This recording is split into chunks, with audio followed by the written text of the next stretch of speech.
When you try using modes on the bass, does it sound like you're just robotically running scales instead of playing actual music? Now, there's actually a simple technique that fixes this, and it's one that I genuinely wish I learned years ago. One of John Mayer's biggest tunes that features Pino Palladino uses it, and once it clicks, you will finally be able to use modes in your playing instead of just understanding the theory behind them. So in a moment, I'll show you what this technique is and how to use it, but first, you need to understand why you've been stuck with modes for so long. If you're playing over a chord progression, say in A major, of A major as the 1 chord, E major as the 5, F sharp minor, and then D major,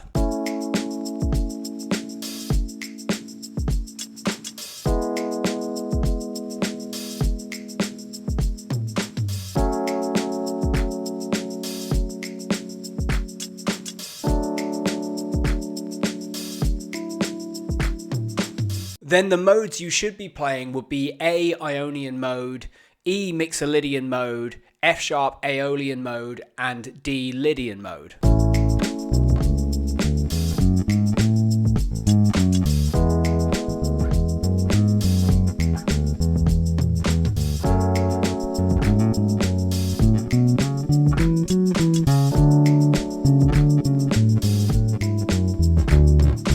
Now, this isn't wrong, but have you ever noticed that when you do this, even if you're using the right notes and the right scale shapes, the individual sound and color of these modes never seems to come out? And it always sounds like you're just running scales. No matter what you play, everything just seems to have this major scale quality to it. And a lot of bassists have this, but they don't realize there's actually a really simple explanation for it. Think about it like this. If you were to draw on a red sheet of paper using a red marker pen, then you couldn't see any of the pen markings because the pen and the paper are the same color. The paper background basically cancels the pen markings out. And what most bass players don't realize is that this is effectively what's stopping them from using modes when they play. Here's what I mean. In music, for the most part, chords will contextualize notes. And there's a hierarchy in music that we have that shows this. We have notes that combine into chords, chords that combine into chord progressions, and then chord progressions that combine into tonalities like a major key or a minor key. And the trouble with the A major example that I played earlier on is that if you look at all the chords and then look at the tonality that they combine to create,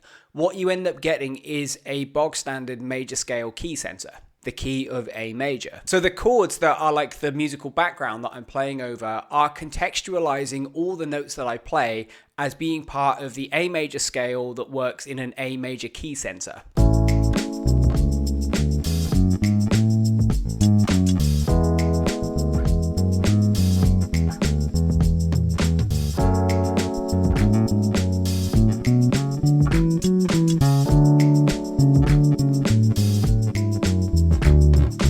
They're effectively nullifying all the different modes that I'm trying to use, which is why it sounds like I'm just running up and down scales. It's the musical equivalent of drawing on red paper with a red pen. So this is why you are struggling to use modes in your playing. It's not because you don't understand the shapes well enough or you don't understand the theory. It's because you've never been shown how to spot the right places to use them, which don't cancel out the sound of the modes you're trying to use. So here's how we fix that. In a minute, I'm going to show you a simple technique to bring out modal sounds in your playing. But before I can do that, you first have to learn how to spot the right chord progressions to apply modes to. And to show you that, we're going to study one of John Mayer's greatest tunes, which features the legendary Pino Palladino on bass.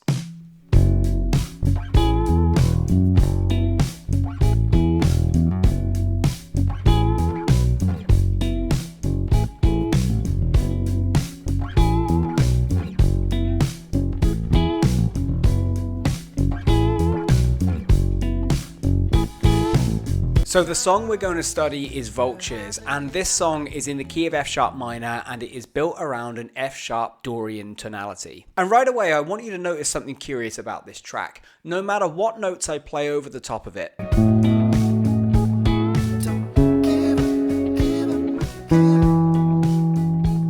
even when I'm playing a root note, even when I'm playing F sharp in an F sharp minor key, which should be the most boring note choice of all time, they always sound like they have that bright, airy Dorian quality to them. And once the reason why clicks for you, you will see modes differently for the rest of your life. Here's what's going on. Earlier, I said that chords add a musical context to notes by giving them a tonality to belong to, like a kind of musical background. Now, if we look at the chords in the verse of Vultures, we have an F sharp minor chord, which is the tonic in the key of F sharp minor, and then we have A major as our flat 3 major chord, and an implied B major as our 4 major chord. Though Pino does sometimes play a low E in place of that B, which means he's either hearing that chord as a B major over E, possibly some sort of A major over E, or more likely some sort of E major chord. Some of us, we're hardly ever here. The rest of us, we're born to disappear. How do I stop myself from being just a number? How will I hold my head to keep from going on?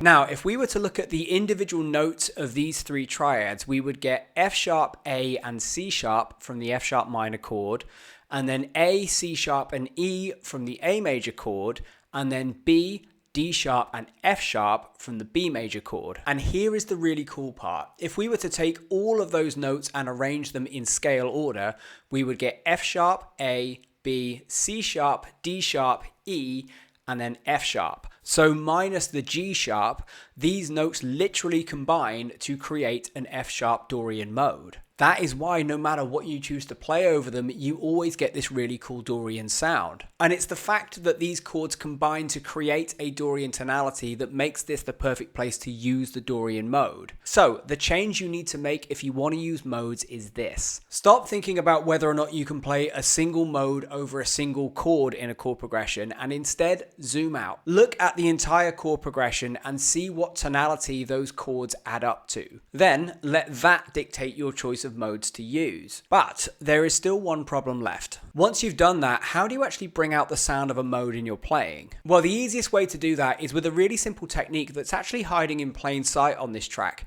and that is exactly what we'll study next. Now, since Pino played bass on this track, you might think that we're going to study his playing, but the thing I actually want you to pay attention to is this vocal phrase of John's near the outro. What you gonna do about it? What you gonna do about it?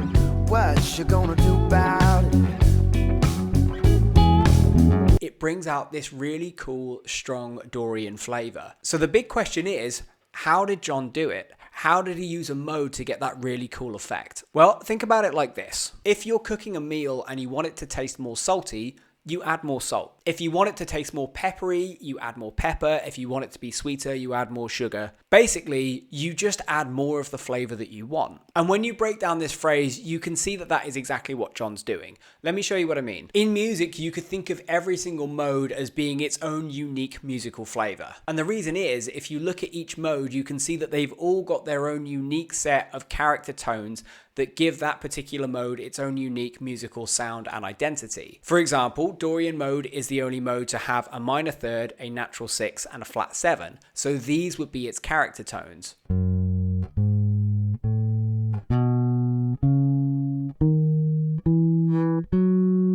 And if you look at the notes in John's vocal lick here,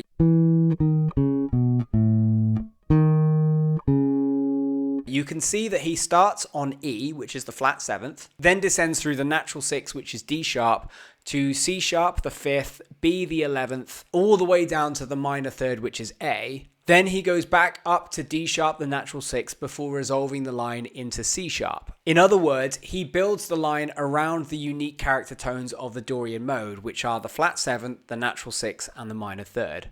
What you gonna do about it? What you gonna do about it? What you gonna do about it?